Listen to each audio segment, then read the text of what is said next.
If you found a pregnant zombie giving birth to an alpha zombie's baby, would you help her deliver the baby and take it back to your island community? No.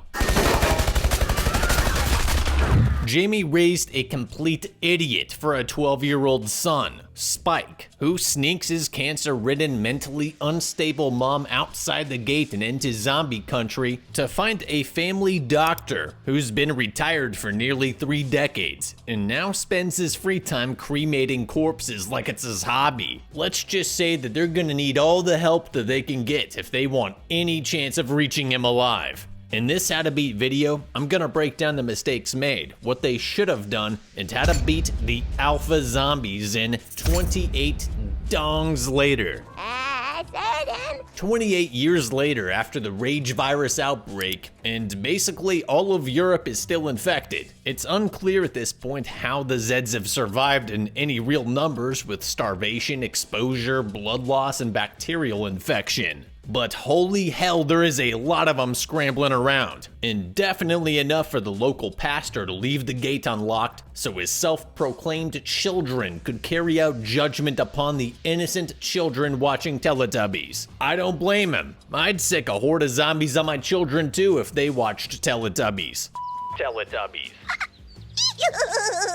Apparently, this dude was excellent at keeping his lunacy between himself and God, because none of the villagers exiled him to an early grave on suspicion of being a zombie simp. Even so, their community should have had some form of perimeter security. Wire with cans, a literal horn for long-range warning. Something like Game of Thrones, where 1 horn for a returning scout, 2 blasts for a few Zeds outside the perimeter, 3 blasts for a few Zeds inside of the perimeter, and 4 blasts for oh there's a giant horde. If I was in charge of this community, I'd have sawn down all the trees within as large of a radius as possible, used the wood to fashion rafts with oars, window barricades with spiked palisades for the church and home, and of course, spears placed all over the compound, with bundles inside both the church and the home. I'd put a crow's nest up on the church for Private Jackson to scout and feed me information. For Christ's sake, look at all those wood benches inside the church. You guys only have enough people for like 2 of them, and child labor laws don't exist in the zombie apocalypse. Turn the TV off and get 'em out chopping wood. Nerds, summer is here, and hot damn, I've been prematurely waking up due to getting beamed in my cornea by morning sunlight. I'm sure many of you are like me, night owls that might hit the bed at 2 a.m. The problem is that unless you have expensive, professionally installed, fully sealed blackout shades, you're waking up before your 8 hours, no matter how deprived and tired that'll make you. When that white glow floods into your bedroom through every tiny crack in your shades, the day's started whether you're rested or not. Unless you have the Manta Sleep Mask. Over hundreds of 4.5-star reviews on Amazon, for good reason. It blots out the sun better than a Persian army. 100% blackout for a fraction of the price of blackout shades. And works whether your girlfriend turns your closet light on to get ready in the morning without fully shutting the door, or you're taking a midday power nap to sustain peak performance through the second half. Comfort is essential for masks like these. If it's the least bit uncomfortable, it's going in the drawer or back to the Whole Foods drop-off. Manta sleep masks are basically the peak of sleep mask comfort technology. C-shaped eye cups, cooling perforated foam, anti-slip gel breathable mesh straps that are infinitely adjustable and angled for ear comfort. Even if you're side sleeping, the Pro Eye Cups sit completely flat against your temple. It's blackout without the bulk. So if you're tired of getting robbed of rest by the big ball of fire in the sky, head over to mantasleep.com and use my discount code NERD10 for 10% off. Thanks to Manta Sleep for sponsoring this video. This community was already doomed though. Judging by the overwhelming female presence in the community, all the dudes they sent out to hunt for food were killed. And unfortunately, none of the women left had been inspired by Sigourney Weaver and Aliens. No food, no perimeter security, no defenses, no weapons. When the Z's rammed the front door down with their foreheads, the extent of their emergency planning was to yell at an 8-year-old kid to run while being viciously mauled to death. Run where? I don't know, anywhere without zombies, I guess. It's no wonder the starving holy man rationalized their mercy kills. What I don't get is why he allowed Jimmy to escape judgment. Maybe he thought Jimmy was the only one who actually had a shot. Why? Guess we'll find out. Oh, apparently the rage virus was driven back from continental Europe. The British mainland was quarantined once again, and survivors weren't vaporized by hydrogen bombs. Just saying, if I was a world leader, I would be a proponent of militaries using Britain as a weapons testing range. In all seriousness, I'd launch a couple hundred thermonuclear warheads at mainland Britain to glass every square meter. Then I'd do the same to Ireland, because it's kinda close. I'd have Europe start with whatever nukes that they have to empty their supply. Then I would cut a deal with Russia to nuke Paris and wherever else a zombie was reported. It's the only way to be sure. It's far too risky to allow zombies and survivors to exist. And the fact that 28 years later there's still hordes of zombies roaming around means that the threat is not going away on its own. Somehow they're surviving. For all we know, they're screwing like rabbits and reproducing zombie babies. Why on earth would you allow this threat to continue to coexist with humanity is utterly baffling. How many times are we gonna do this? The UK cannot save itself. You don't throw a buoy to someone swimming away from an infected region. You strafe them like the Imperial Japanese Navy, then cremate the body. Otherwise, we'll be watching 28 decades later, where some red-eyed rat or irradiated cockroach triggers another million deaths after yet another haphazard recolonization attempt. No one should ever set foot on mainland Britain again unless it's been reduced to vitreous slag. A true clean slate, so thoroughly nuked that not even an insect survives. This is total biological war, and victory only comes after total biological death. The fallout won't be that bad. Europe might get a couple generations of weird babies, but America? We won't even have to close the pool in July. Britain's nuking will become a global holiday for those of us safely in the US, New Zealand, and Australia. A celebration of humanity's dominance over nature's most feral mistakes. And the zombies. We cut over to a self-sufficient island community that seems to be doing quite a bit better than Jimmy's. This is because their island can only be reached through a 2.5-mile-long narrow causeway, which acts as a natural choke point that they can gate off and focus all their firepower on. It's completely exposed, so the guards up in the towers can spot Zeds coming from a long way out, giving the militia enough time to fully mobilize and man the wall. Even better, the causeway's impassable during high tide, which lasts 12 to 14 hours per day. If any zombies try to butterfly stroke their way to the island, the 8 to 10 mile per hour tide will sweep them straight out to sea. Sounds perfect. There's just one problem. The islanders need to send hunters and scavengers across to the mainland to hunt animals, search for supplies, and collect raw materials. If those teams get caught on the wrong side during high tide with a horde of rage-infected zombies running them down, they have no way to get back to safety. This community currently has no solution for this, but I do. The solution? A cable-tethered emergency raft system. The setup is simple. Salvage miles of old, dead power lines, plenty of that lying around on the mainland. Anchor one end to a buried truck reinforced with stone rubble on the mainland shore, then run it back out to the island and anchor it the same way. This serves as the fixed guide wire that keeps the boat or raft locked onto a straight path across the flooded causeway. Then find a boat or build a raft using sealed barrels for flotation,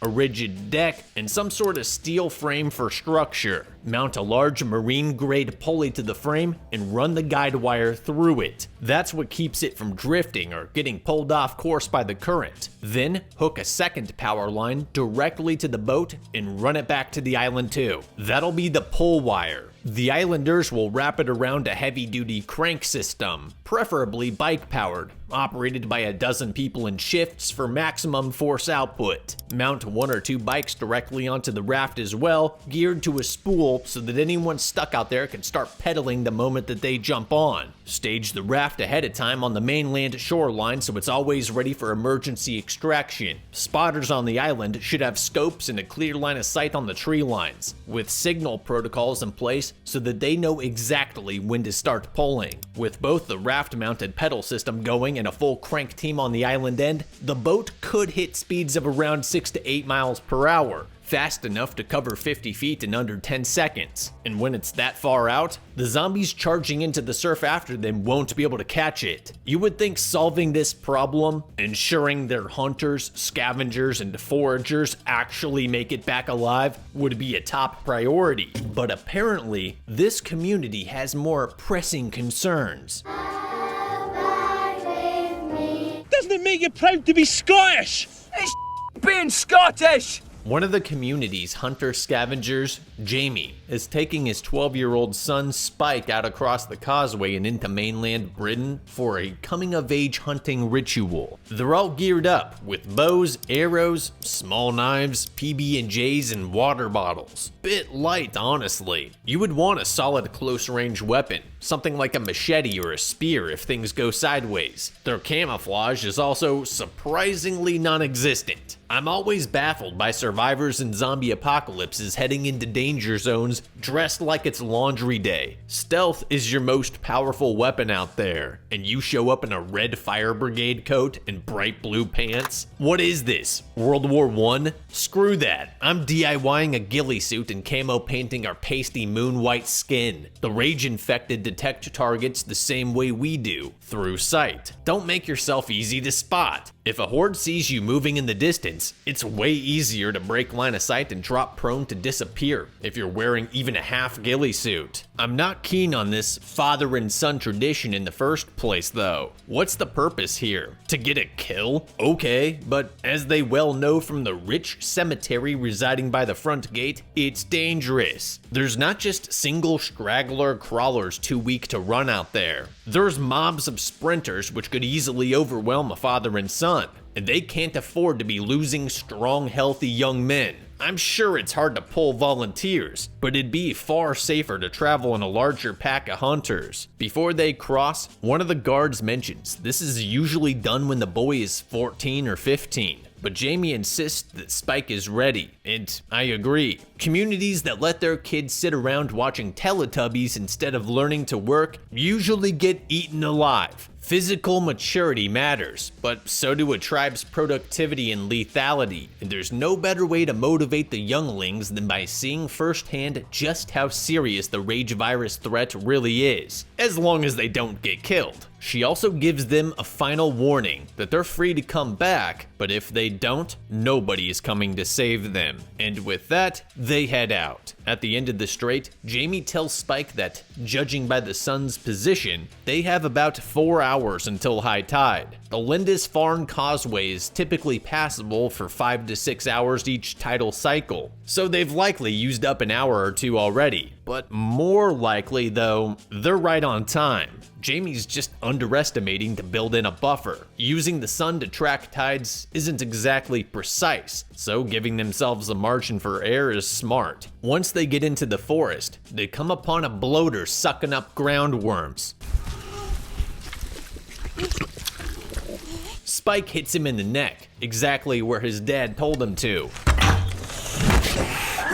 As his dad also said, if there's one, there's bound to be more around. And sure enough, Mama and her kids are scrounging up for bugs too. Jamie utterly destroys them all with well-placed arrows. But this was a bit more intense than you'd want it to go. If Zeds tend to travel in families like this, Then after seeing the first one, they should have pulled back 50 meters and reconned the area until they developed an accurate estimate of their numbers. Then they could pick off a straggler and withdraw before the Screecher alerted the horde. After all, they're not here to win the war. You absolutely do not want to find out that there's actually 6 of them and 5 have traveled around behind you by the time your son gets the shot off. I want my baby back, baby back, baby back, baby back, baby back ribs. Can't know for sure if Fat here's whole family's been ransacking the local Cinnabon, or if they've got a couple fast, skinny runners in the blood pack. Jamie also should have been pulling security while Spike was locking in the shot, watching their 6 periodically to ensure that none of these mud monsters warmed up on them. Getting surprised like that by a big ol' bitch is not gonna bode well for you or your son's future. Well, cool. Spike earned his stripes. Time to head back home, right? Wrong. Jamie pushes their luck checking out an old abandoned cottage. Why? So he could check a few drawers that even Jamie says himself have probably been raided over 100 times over already. Honestly, I think the real reason is probably to get away from his wife and her terrible mentally debilitating illness.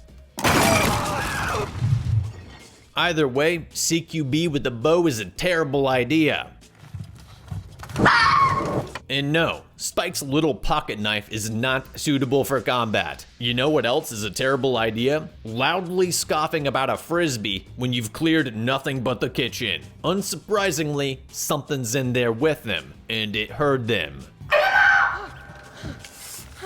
It was just a crow feeding on a dead zombie, strung up from the rafters, with the name Jimmy carved into his gut. Jamie thinks that this is the doing of humans who served this poor up for the infected, either as a punishment or a warning. Cool. Another reason we shouldn't be here that we didn't need. Spike domes him with an arrow, and they continue on deeper into the forest until they come across a massacred animal. Jamie says this was the doing of the fast ones, not the slow lows like the bloaters they just put down. And as for its head hung up in the tree, yeah, an alpha did that. I hate to be a bother, I really do, but I feel like I must ask, what the hell is an alpha, and why am I just now hearing about this? Because the name implies some type of super zombie, and the fear in your eyes implies we're Jamie tells Spike that the hunting trip is now over. Get this, Spike then says,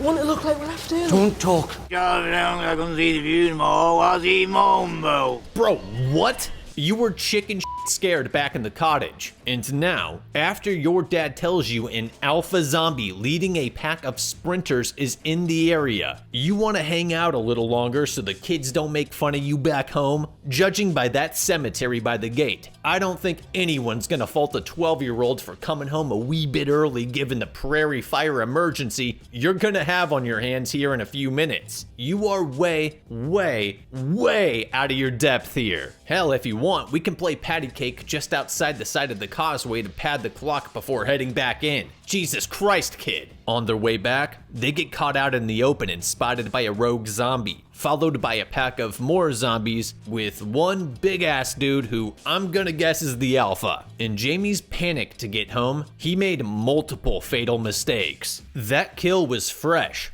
likely from the night before, maybe very early morning. Judging by the size of the animal and how clean the bones were picked, it had to be a decent-sized pack that brought it down. Zeds don't really use napkins or tread carefully in moccasins. When they move, they leave evidence. Blood, footprints, meat scraps, flattened grass, snapped branches, disturbed foliage. Jamie could have followed that trail just far enough to figure out which way they went, then taken a different path back. But he didn't. And knowing that this was the work of an alpha, a rage infected with elevated coordination and intelligence, you've gotta start thinking in terms of tactics. I don't think that animal head hanging in the tree was a trophy, it was a message. You don't plant a deer skull in the branches unless you want it seen. It might be a territorial marker, or a trap. For all we know, the alpha already knew that they were there and let them wander deeper into the country before cutting off their retreat. Maybe, maybe not. But you never underestimate the thing trying to kill you. Better to overestimate and live than assume it's dumb and get turned out like a meat piñata. Either way, they needed to head back. but not in a straight line. If I were an alpha, that is exactly what I would expect panicking morons to do the second they saw the carnage I left behind.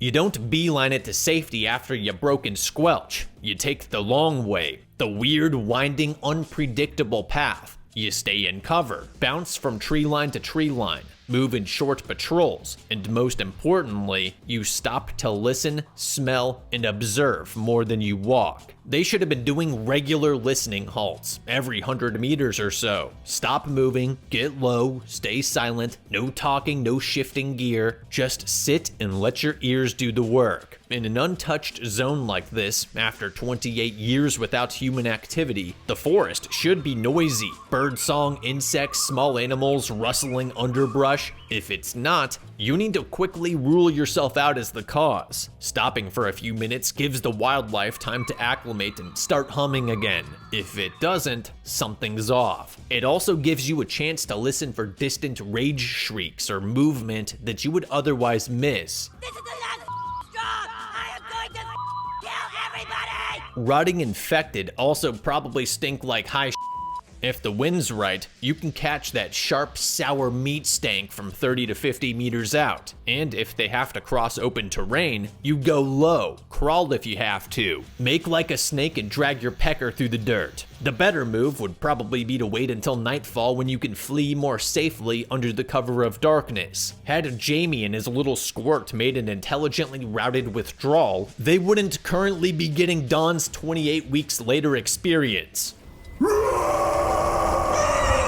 It is a hellish mad sprint back into the forest, periodically stopping to fire off arrows to drop the faster ones while peeling back towards the village. Once they make it back, they put down the closest infected, then scramble into the attic to hide before the rest of the horde catches up. With the sun setting, they look out at the Alpha on the horizon, waiting. Aw, he looks lonely. So lonely. Maybe you should have left Legolas alone and stuck to deer meat, dumbass. Dirty Mike and the boys easily could have carved out a nice little existence making hog noises, mud fighting, and eating animals raw. But no, the Alpha just had to tempt it with his groupies' lives. And because of that, Jamie took them all to the F-Shack and none came back. That's your fault. Jamie says he's got no arrows left, and even if he did, he's seen an Alpha take a dozen hits before going down. So they're not fighting it, especially not with Spike's quivering hand. During the night, a stampede causes their building to collapse, forcing them out into the open. With the noise of it all attracting all the nearby zombies, the Alpha nowhere to be seen, and the tide just low enough to be passable, they make a break for it. About halfway down the causeway, they stop to pat each other on the back, cheer, and reminisce on their sweet kills. Everyone's gonna be like, wow, Spike is such a bad. And during their little end zone dance at the 50-yard line, the pipe swinging Alpha's been building up speed like a freight train. Thank God the bats swarmed past them, or these two idiots would have had no idea a 7-foot-tall Neanderthal was charging towards them. Jamie and Spike barely make it to the gate, just as roided Rage Jesus catches up. And once the guards finally wake up, they utterly devastate this idiot with a ballista. I will say, mad respect to the old lady keeping the gate shut long enough to be sure that they hadn't gotten infected, despite their screaming and banging. That night, they celebrate, tell stories, drink. Jamie bangs the neighbor girl Rosie. Nice.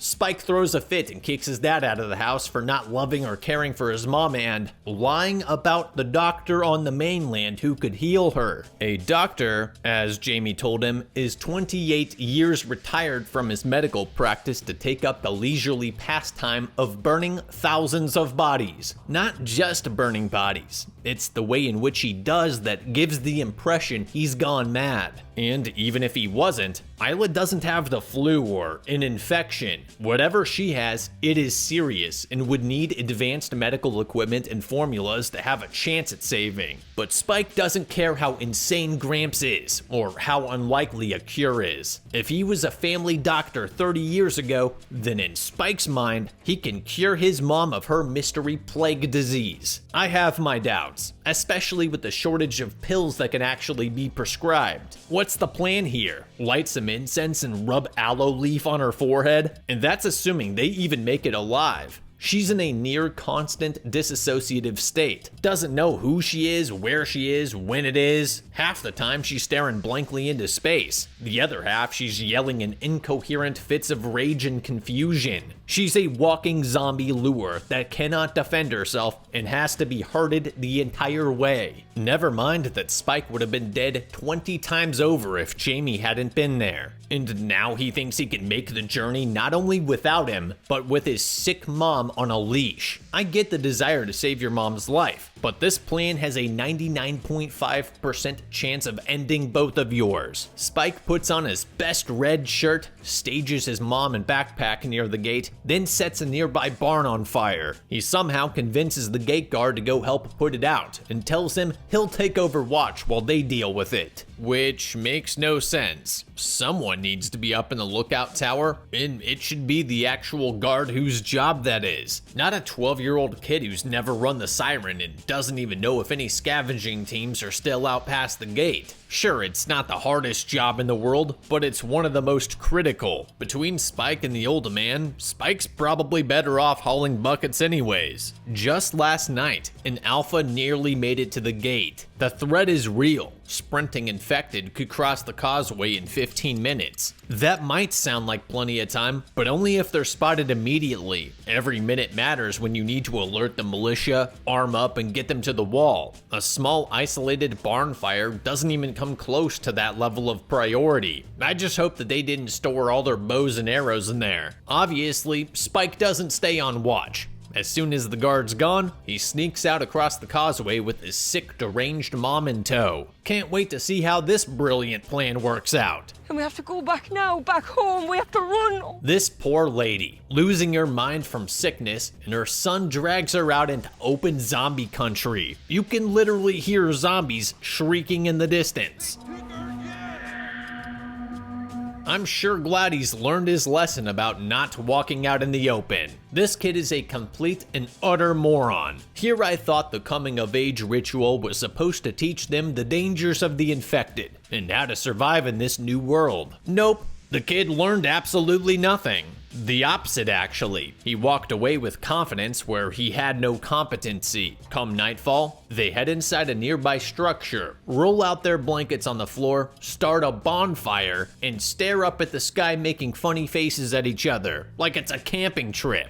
I cannot express to you how unbelievably stupid this is. I'm physically pained by it. The building they're in is tall. I don't care if there's no staircase, get off the ground. You've got no doors, no barricades, nothing stopping a zombie from smelling your fire, which they could easily do from over a mile away, hearing your little chit-chat, and jumping you before you could even think to reach for your bow. This kid's gone, bro. Sure enough, a squirmer crawls up to him while he's asleep on guard duty. Luckily, his mom woke up and was lucid enough to bag its head at the last second before it could sink its teeth into his face.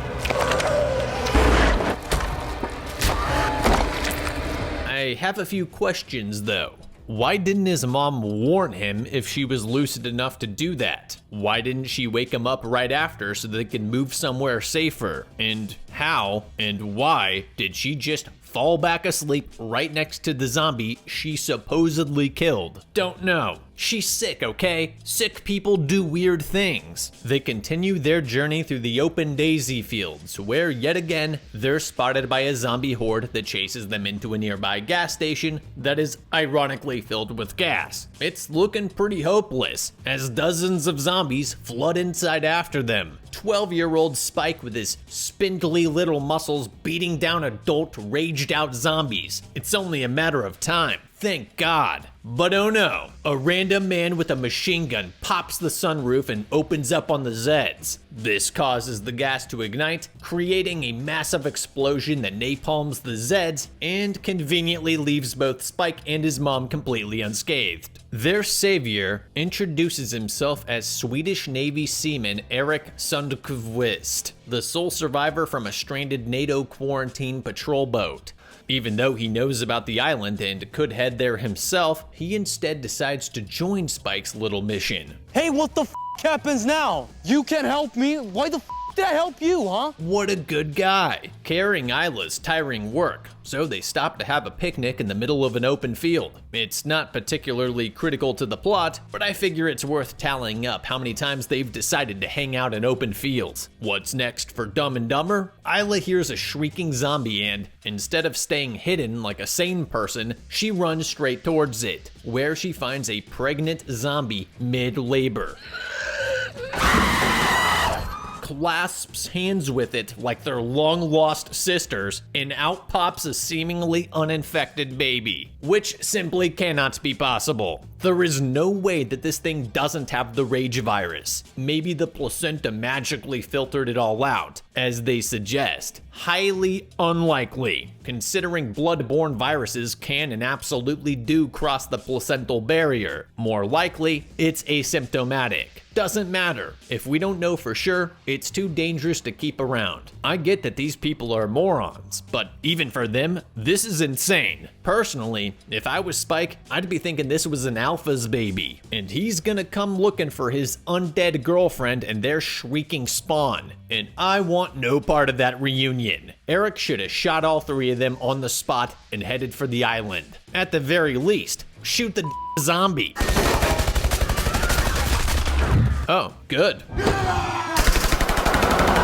Oh, no. Looks like this is finally the end of Spike and his mom. Again. But oh no. Dr. Kelson miraculously shows up just in time to blow dart the alpha with a mix of morphine and xylazine, putting him to sleep nearly instantly and saving them yet again. For some insane reason, they don't execute the alpha, which will assuredly come back to bite them in the probably literally too. He tells them he's painted himself in iodine, saying that the virus doesn't like it. It's like mosquito repellent, but for the rage infected. Kelson takes them back to his pad, a massive cemetery for the dead where they add Eric's skull to the collection. Show us the passage of time. We're gonna need a montage.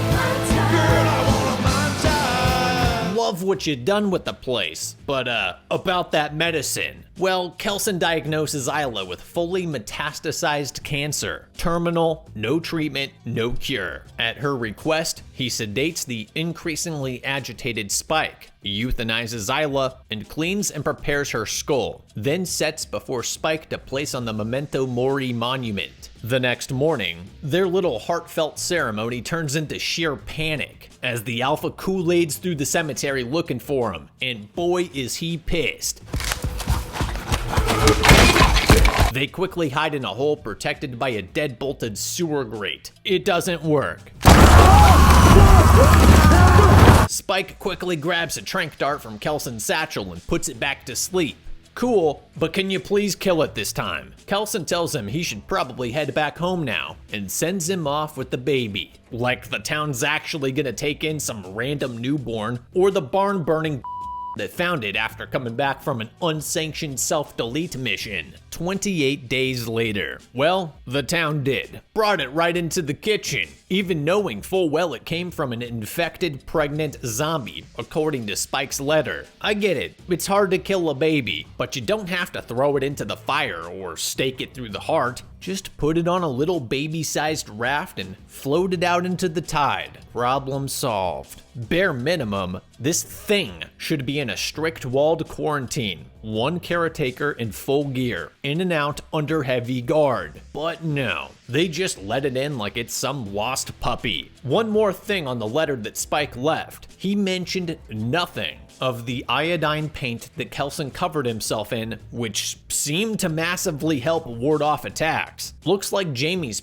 about not being able to say his last goodbye to his wife before she passed, and his son basically having deleted himself from the community's gene pool. At least Spike had the decency to screw off back into the countryside, where he creates another fire in an unscouted area, on the ground, in the open. Naturally, he gets found and attacked by a horde, and also naturally is saved again by Jimmy and his band of Power Rangers, who proceed to dance fight the zombies.